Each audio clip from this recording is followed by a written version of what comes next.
Have you ever stared at something that looked normal, but felt wrong? I don't mean creepy in the usual sense. I mean something so old, so aware that every cell in your body just knows you've stepped somewhere you shouldn't be. That's exactly what I felt the moment I walked into the lobby of that hotel in Visayas. It was late 2023, and I was traveling with 5 coworkers for a shoot. Nothing fancy, just work. I'm the writer of the crew. We had a producer, a project manager, and 2 camera guys. 6 people. All ready to crash after a long flight and prepped for day 1 of filming. The hotel itself looked fine on the surface. Outdated, sure, but clean. Sterile. Like it wanted you to believe nothing ever happened there. But what I couldn't ignore, what none of us could ignore, was the shrine between the elevators. Right in the middle of the lobby, mounted against cracked tile and faux marble, was this altar. It was supposed to be a saint, I think. But something about it, the carved grin that was just a little too wide. The way its glass eyes didn't quite line up, it didn't feel holy, felt old. Like it predated everything around it. Like the statue wasn't just a symbol of something else, it was something else. Something watching. I remember freezing there for a second, just staring into those eyes. And in that moment, deep in my chest, something whispered, "Don't disrespect it." So I didn't. I gave it a small, respectful nod, as if to say, "I'm just passing through," and I walked away. That's where things should have ended. But that's exactly where they began. We had 4 rooms reserved for the 6 of us, which was weird.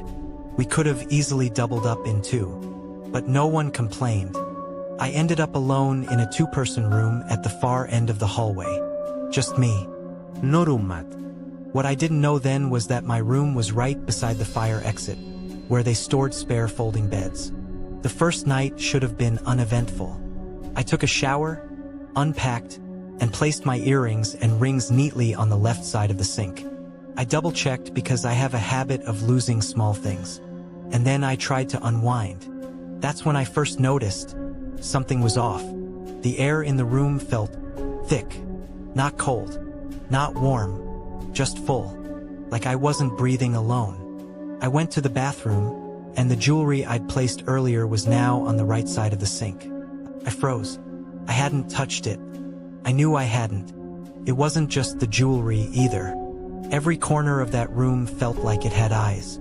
I'd sit on the bed, and it felt like something, was crouched in the corner across from me, watching. It didn't feel threatening, not yet. More curious, as if it hadn't seen a living human in a long time, as if it didn't know what to do with me. I'm not religious, but I do believe in energy. So I tried to cleanse the room, no salt, no sage, just sound. I whispered affirmations. I tapped metal against the nightstand. Anything to tell it, "I'm not here to fight you. Just let me sleep." I curled up on the bed nearest to the wall and tried to ignore the weight in the room. It watched me until I slept. The second day was exhausting. We filmed for nearly 14 hours. When we got back to the hotel, someone suggested grabbing drinks and chilling in one of the rooms, a way to unwind. I agreed. But before heading over, I stopped by my room to grab something. I passed the fire exit. The folding beds stacked neatly, just like the night before. I went in, got what I needed, took maybe 2 minutes, and when I opened the door to leave, the beds were scattered, flung around, twisted, as if someone or something had yanked them out and thrown them. I didn't hear a sound. No footsteps. No dragging. Nothing. I stood there frozen. My door had been slightly open the entire time. I would have seen anyone go in or out of that fire exit. But there was no one. I bolted. Back with the group. They knew something was wrong from my face alone. I didn't say anything at first. Just asked if we could all crash in one room. Said it was for team bonding or whatever. One of the guys offered to grab his blanket from his own room. 2 of us followed. As we waited in the hallway, I stood near the wall, quiet. And then, from the corner of my eye, I saw her. A woman in white. Not walking, not floating. Sliding across the hallway wall. like a projection except solid. Real. And wrong. My blood ran cold. I felt spirits before. Since I was a kid, I could sense them. Never seen them. Not once. But this hotel? It amplified everything. It made the veil thinner. It made the dead visible. We rushed back to the room. I tried not to say anything, but after a few drinks, it all spilled out. The jewelry, the presents, the beds, the woman. One of my co-workers went pale. Then he admitted something, he saw her too. That changed everything. We tried cleansing the room with sound again. It didn't banish anything, but it kept them at bay. Enough to sleep. Barely. The third morning, we packed fast. None of us talked about the night before. To check out, I paused in front of the altar one last time. The carved figure stared back, unmoving, but I felt it watching. It didn't feel angry. It didn't feel malicious. Just ancient. Slow. In my head, I said, "We're leaving now." We meant no harm. And then we walked away. But I'll tell you this, I've never been the same since. Because once you see them, you can't go back to just feeling them. And the worst part? Sometimes, when I'm alone, I think the woman in white followed me. We left that hotel behind on the third morning, but I couldn't shake the feeling that something had shifted inside me. When we landed back home, everything was normal, at least on the surface. But the silence in my apartment felt heavier now. I started seeing things from the corner of my eye. Shadows that didn't belong. Lights that flickered just slightly too long before coming on. I blamed it on exhaustion. Until the dreams started. They always started the same way. I'd be standing in the hallway of the hotel. Alone. Facing the fire exit. And that woman, the one in white, would be at the far end. Only this time, she didn't stay on the wall. She'd move toward me. Slowly. Gliding. Her face always obscured by a veil. Her feet never touching the floor. And I couldn't move. I was frozen in place, breathless, as she crept closer and closer. Just as she'd raise a pale hand to lift her veil, I'd wake up, drenched in sweat, gasping for air, heart pounding. And every time, I find my bedroom door slightly ajar, even when I knew I had locked it. Weeks passed. We moved on to other projects, new shoots, new cities, but that energy followed me. I stopped sleeping properly, stopped eating. The woman was always in the periphery, in dreams, in reflections, in the silence between 3 o'clock and 4 a.m. That's when I decided to go back. Not physically, I wasn't that reckless, but I needed answers. I pulled up maps, searched keywords, tracked locations in the Visayas region where altars stood in hotel lobbies. I eventually narrowed it down. A colonial-era hotel, once a military infirmary in World War II. Converted in the 70s. Renovated in the early 2000s. But the bones of the building were still the same. And that altar? Turns out it wasn't Catholic at all. Not originally. Buried in archived blogs and old Filipino forums, I found mentions of a Babaylan idol. An ancient feminine spirit, once revered, later feared. Said to be both healer and punisher. Said to watch the threshold between the living and the dead. It was worshipped and trapped in stone. And then I found the name Dien Lamitan, the Veiled Watcher. It all made sense. The hotel didn't just feel old. It was old. A burial site, a battlefield, temple. And somewhere along the line, they built an elevator over it and called it hospitality. Here's where it gets worse. I reached out to one of my camera guys, Miguel. Told him I couldn't shake the experience. His reply, "You too." He'd been hearing footsteps in his apartment. Voices whispering his name when no one was home. He even sent me a photo, taken the night we all drank together. In the mirror behind us, barely visible, was a face in the shadows. A face wearing a veil. We weren't just haunted. We'd been chosen. Marked. I wanted to believe it would go away. That whatever had marked me, followed me, was just residual energy. A lingering presence, not a permanent one. But it didn't fade. It grew. The dreams got worse. She no longer just lifted her veil. She spoke. Only not in words. Not any language I could understand. Her mouth moved in a twitching, broken rhythm, as if mimicking human speech. Her voice sounded like something old would make when it splits under pressure. Guttural. Bit. The last time I saw her in my dream, she didn't stop at showing me her face. She opened her mouth wide, impossibly wide, and from the darkness inside, I heard dozens of voices, all speaking at once. Some cried, some laughed, some whispered my name. After that, I didn't sleep for days. I started researching more. I went deeper into obscure folklore, found a retired anthropologist, someone who had studied pre-colonial deities of the Visayas region. We spoke anonymously online. I didn't share much, just enough to ask questions without seeming insane. When I described the figure, the veil, the energy, the dreams, he paused.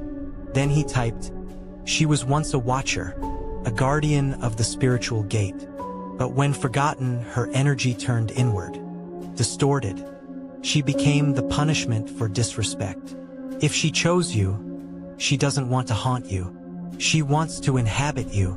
I shut the chat window and slammed my laptop shut. That night, I slept with the lights on. Every room, every hallway. My TV played soft jazz. Anything to keep the silence away. Didn't matter. At exactly 3:14 a.m., all my lights died. Pitch black. No power outage. My neighbor's lights were still on. It was just me. And in the reflection of my dark TV screen, I saw the veil. By this point, I wasn't the only one losing my mind. Miguel quit his job. Said he couldn't take it anymore. Kept hearing a lullaby in his house. One that his grandmother used to sing. Except she'd been dead for 10 years. Said he woke up one morning and found muddy footprints in his hallway. Small. Bore.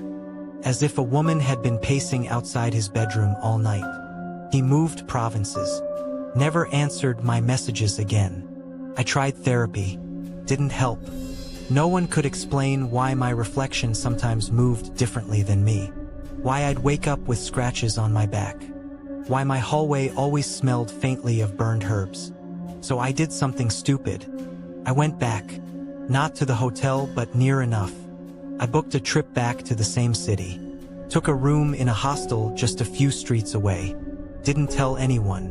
I needed to know if it was me or the place.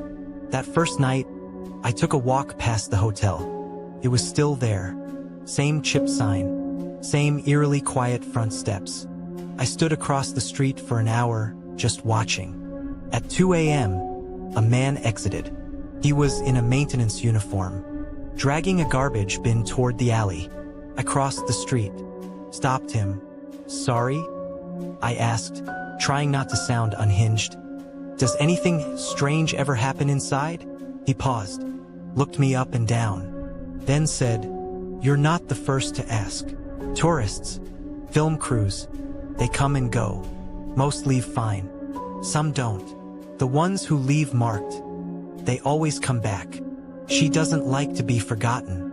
Then he wheeled the bin into the darkness and vanished. That night, I had the worst dream of all. But this time, I wasn't asleep. I woke up in my hostel bed around 3:17 a.m., heart racing. And standing at the foot of the bed was her. Not veiled, not hidden. She had no eyes, just deep sockets. Her skin was ash gray, like old candle wax. Her mouth was open, too wide, and inside I saw the altar. That exact one from the hotel lobby. Inside her. She didn't move. She didn't need to, because I couldn't scream, couldn't breathe, couldn't move. She leaned forward. Her hair brushed my arm. And in the faintest whisper that vibrated inside my skull, "Not my ears," she said, "Open the door." And then she was gone. I left the city the next morning. Didn't finish the shoot. Didn't tell my boss. I got on the first flight back and swore never to return. But here's the thing. I never opened that door. Not that night. Not ever. So why is it that sometimes, In the early hours of the morning, I still hear a knock. 3 gentle raps. Always at 3:14 a.m. Always when I'm alone. Because when she chooses you, she doesn't just follow. She waits. After that night, nothing was ever really quiet again. Sure, I left the city. I buried myself in work. I avoided mirrors at night. I kept my phone screen brightness low so I wouldn't see too much of the darkness behind me. But silence had become her domain, and she visited me often. Not always through visions. Sometimes it was a scent, like burning camphor and old wood. Sometimes it was my phone flickering at 3:14 a.m. Sometimes it was waking up to find every cabinet in my apartment open, even the ones I had locked shut. But the worst was when she started whispering while I was awake. At first, it was just in my head, background static that seemed to form words if I concentrated hard enough, like listening to an old cassette tape underwater. Then it became more direct. Open the door. Not spoken aloud. Not imagined either. It was implanted. I'd be in a meeting, dinner, on a call, and suddenly there she'd be, repeating that same phrase, over and over and over. It wasn't until my nose bled during a team briefing, and I didn't even realize it was happening, that I knew something inside me was changing. Miguel had gone silent for months. No texts. No updates. Then one night, I got a voice memo from an unknown number. It was just static at first. Then his voice, shaky, hoarse, whispered, "She's inside the walls. She's not dead. She's waiting to wear you." Then silence. Then screaming. Then nothing. I never heard from him again. I started blacking out. I'd wake up in unfamiliar places. Parking garages, rooftops, once even inside a cemetery chapel. Always around 3 a.m. No recollection of how I got there. Just vague, dreamlike impressions of scratching something into concrete. One time I checked my arm and saw fresh markings. Not scratches, symbols. Intricate spirals and crosses etched with something sharp. They were gone by the next morning, but the skin underneath still stung. Desperate, I reached out to the same anonymous anthropologist. He sent a voice message this time. "No pleasantries. If she's inside you, there may be one way to sever the thread. You have to offer her something stronger than yourself. You have to take someone back to her. Let her choose them instead." I stared at my phone. Offer her someone else? Bring an innocent person to that place? Was this what Miguel had done? Had someone brought her to me? Couldn't. I wouldn't. But from that night forward, she became more aggressive. I stopped seeing her from the corner of my eye. Now she appeared in reflections. In elevator doors. In puddles. In windows during train rides. Once, I caught her standing behind me in a FaceTime call. A friend pointed it out. Froze the frame. Showed me. A blurred shape. Long dress. Veiled face. And eyes like emptied sockets filled with whispering ash. That friend died in a car accident 2 days later. They said he fell asleep at the wheel. But I know what really happened. He saw her. I began to spiral. If I couldn't sever the thread, maybe I could understand her. Maybe I could find the original altar, the real one. Not the one in the hotel lobby, but the source. So I returned again.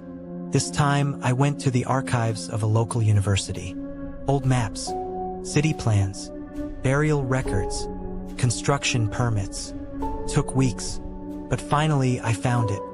The hotel had been built over the ruins of a 17th century convent. And that convent? Built on top of an indigenous sacrificial site, where women, seer priestesses, once mediated between the living and the spirit realm. They weren't just Babaylan. They were keepers of the veil. One of them had been betrayed, sealed inside a stone effigy during the Spanish purge of local religion. Her name was forgotten, but her legend remained. When the veil is lifted and the mouth is open, the watcher shall return, not to guide, but to claim. That's when I understood. She didn't just haunt. She consumed.